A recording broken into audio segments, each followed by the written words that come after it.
Hello my lovely friends, welcome back to my channel. आज हम बना रहे हैं मैसूर मसाला डोसा। ये मैंने इडली राइस लिया है 3 ग्लास धो के, और फिर इस राइस को मैंने 4 घंटे भिगो लिया है। और 4 घंटे भिगोने के बाद मैंने इसका पानी ड्रेन कर लिया है। उसी जिस ग्लास से अपने राइस नापा है उसका मैंने 1 माप उड़द दाल लिया है धो के। उसके साथ मैंने आधा टीस्पून मेथी ली है और इसको 4 घंटे भिगो लिया है। पर उड़द दाल का पानी हमने फेंकना नहीं है, वही हम बैटर बनाते टाइम यूज़ करेंगे, क्योंकि ये फर्मेंटेशन में हेल्प करेगा, सोक किया हुआ पानी। तो वही हम बैटर बनाते टाइम यूज़ करेंगे।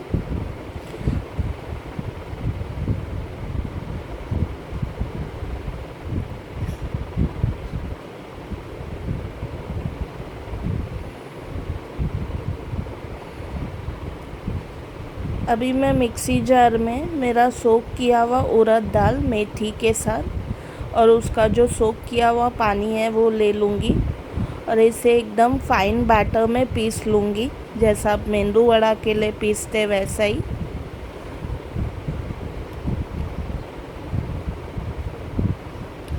सेपरेट सेपरेट पीसना है हमको, नहीं तो बैटर अच्छे से स्मूथ नहीं होगा।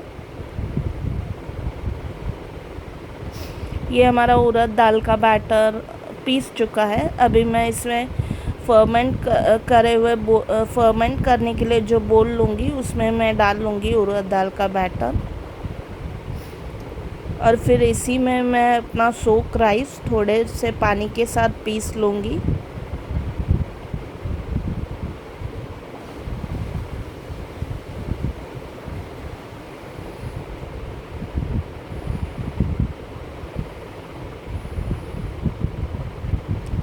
ये मेरा राइस का बैटर भी पीस चुका है। अभी दोनों को हम कंबाइन कर लेंगे।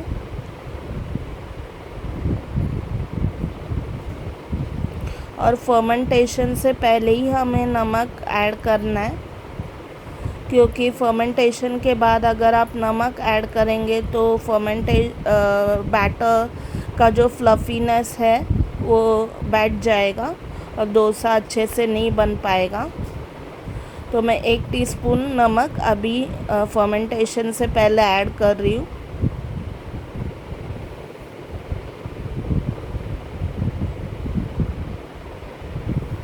और एक विस्कर की हेल्प से मैं एक ही डायरेक्शन में डोसे का बैटर जो है वो उसको फेंट लूँगी 10 मिनट के लिए। अगर आपके पास विस्कर ना हो तो आप चम्मच से भी कर सकते हैं, पर ध्यान रखें कि आप एक ही डायरेक्शन में फेंटें, उल्टा सीधा ना फेंटें, क्योंकि जो एयर जो इसमें भरने वाली है फेंटने के कारण वो निकल जाएगी। इसके लिए आप ऑपोजिट डायरेक्शन में बिल्कुल ना फेंटें, बस एक ही डायरेक्शन में फेंटते रहें जब तक बैटर में बबल्स नहीं आ जाते।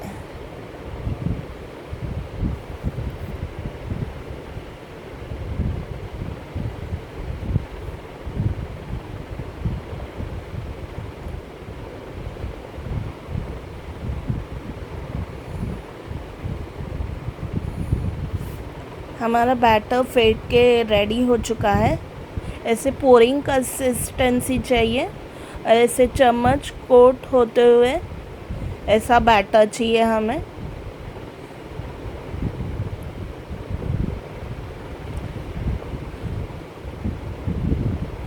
बैटर में अच्छी तरह बबल्स आ चुके हैं, मतलब हमारा बैटर अभी फर्मेंटेशन की प्रोसेस के लिए रेडी है। फर्मेंटेशन अभी स्टार्ट हो गया है बबल्स की वजह से। अभी हम इसे ओवरनाइट एक जाड़े कपड़े में लपेट के रख देंगे एक गर्म जगह पे। पर आप ध्यान रखें कि बार बार उसको खोल के चेक ना करें, नहीं तो बैटर अच्छे से फर्मेंट नहीं हो पाएगा। इसलिए आपको दूसरे दिन बैटर को खोलना है। बैटर का जो बोल है उसे खोल के लेना है। ये हमारा बैटर दूसरे दिन सुबह अच्छे से फर्मेंट हो चुका है और डबल हो चुका है। अभी हम इसे साइड पे रख के बाकी की चीज़ें बना लेते हैं। मैंने जार में आधा कप हरा धनिया, पाव कप गीला नारियल और एक हरी मिर्ची ली है और 1 टीस्पून भुने चने की दाल ली है। मिर्ची आप अपने टेस्ट के अनुसार कम ज़्यादा करें। पाव टीस्पून जीरा ऐड कर दूंगी अभी। 2 टीस्पून नींबू का रस,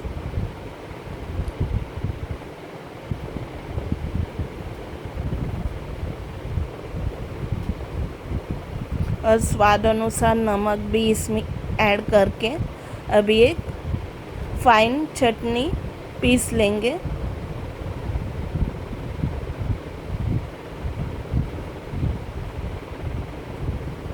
हमारी हरी चटनी रेडी हो चुकी है, इसे मैं एक बोल में निकाल लूँगी।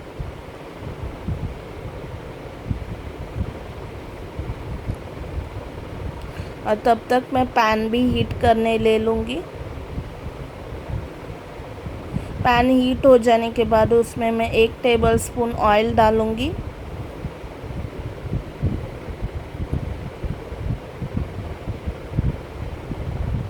अभी मैं इसमें ऐड करूँगी 2 टीस्पून सफ़ेद तिल,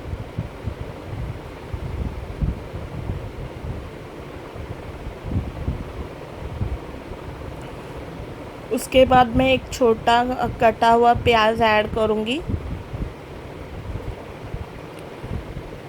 प्याज को अच्छी तरह से सॉफ्ट कर लेना है आपने मीडियम हीट पे। इस स्टेज पे आप थोड़ा सा नमक ऐड कर लीजिए, प्याज जल्दी सॉफ्ट हो जाएगा। ये मैं थोड़ा सा नमक ऐड, ये मैंने 4-5 कलियां लहसुन की ऐड की है, 4-5 कश्मीरी मिर्ची,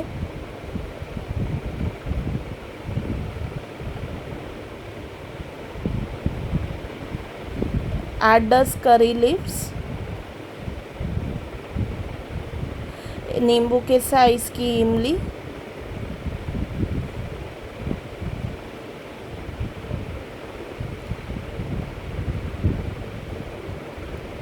मैंने 1/2 कप गीला नारियल लिया है कस के।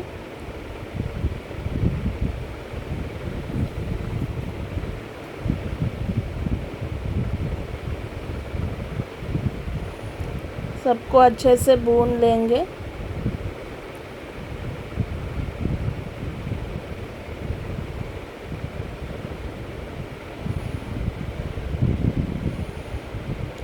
अभी इसमें मैं 2 कटे हुए टमाटर डालूँगी और टमाटर सॉफ्ट ना हो जाए तब तक मैं इसे सौते कर लूँगी मीडियम फ्लेम पे।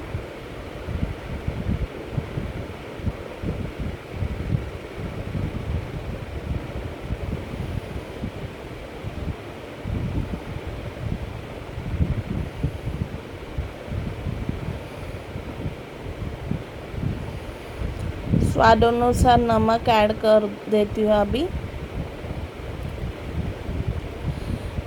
हमारी रेड चटनी का मसाला अच्छे से कुक हो चुका है। अभी इसे ठंडा करके अभी मिक्सी में बारीक पीस लेंगे। हमारी रेड चटनी पीस के रेडी हो चुकी है, इसे भी मैं एक बोल में निकाल लूँगी। और हमारा आलू का मसाला अभी हम रेडी कर लेंगे। मैंने पैन हीट करके उसमें 1 टेबलस्पून ऑयल ले लिया है। ऑयल गर्म हो जाने के बाद इसमें मैं 1 टीस्पून राई ऐड कर दूंगी।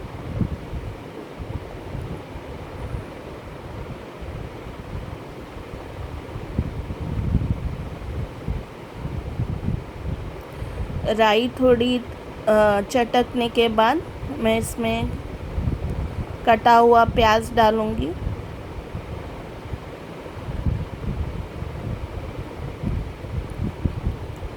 और पहले की तरह ही प्याज को हमें सॉफ्ट कर लेना है।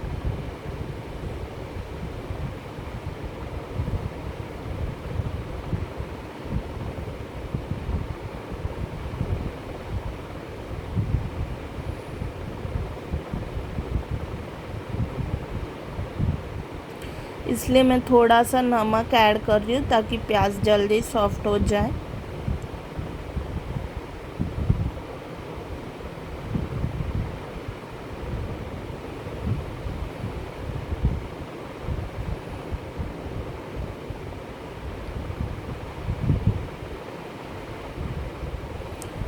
प्याज सॉफ्ट हो जाने के बाद मैंने 2 टेबल स्पून जो रेड चटनी हमने बनाई थी उसी में से मैं इसमें 2 टेबल स्पून ऐड कर लूँगी और मिक्स कर दूँगी। ये मैंने 2 उबले हुए आलू बॉईल करके मैश किया हुआ है, इसे मैं ऐड करती हूँ।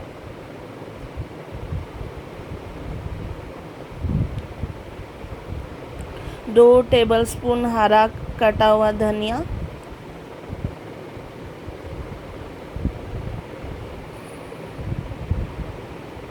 1 टीस्पून नींबू का रस,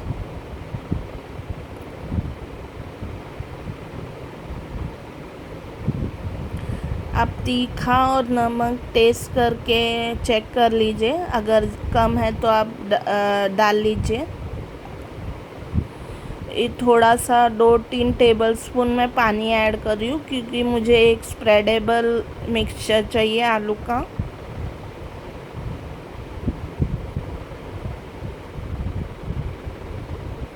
और थोड़ा हमें मिक्सचर को मैश कर देंगे चम्मच की हेल्प से। हमारे आलू का फिलिंग रेडी हो चुका है, इसे भी मैं एक बोल में ट्रांसफ़र करके ठंडा कर लूँगी।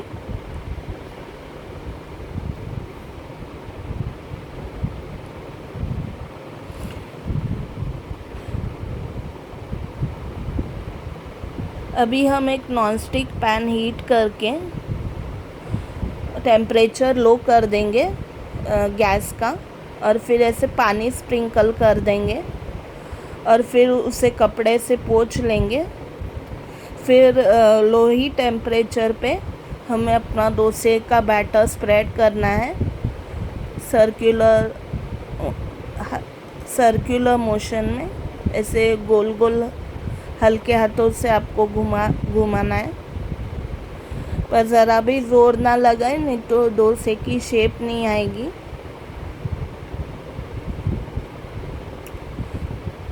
इस स्टेज पे आप गैस थोड़ा हाई कर लीजिए और ऊपर से हम थोड़ा तेल स्प्रेड कर देंगे डोसे को क्रिस्प बनाने के लिए।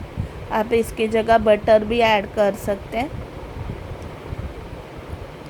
और जब तक डोसा क्रिस्पी और थोड़ा ब्राउन नहीं हो जाता तब तक हम इसे सेक लेंगे।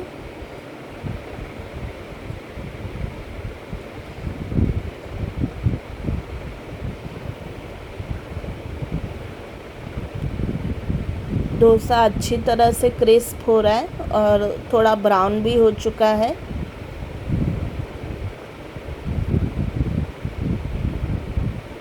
अब इस स्टेज पे हम अपना आलू का मिक्सचर स्प्रेड कर देंगे। आपको जितना पसंद है कम ज़्यादा उसके अकॉर्डिंग आप डालें।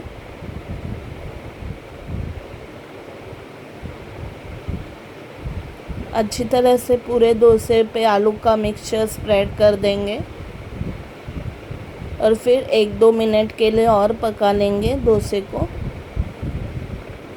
और जब डोसा अच्छी तरह से पक जाएगा वो अपनी साइड्स अपने आप छोड़ने लगेगा। ऐसे हल्के हाथों से आपको साइड्स पहले छुड़ा लेना है।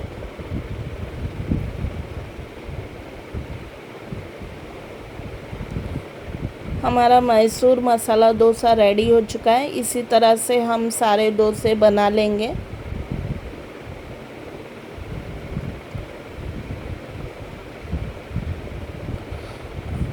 और हमारी दोनों चटनियों के साथ हमारा मैसूर मसाला डोसा सर्व कर देंगे।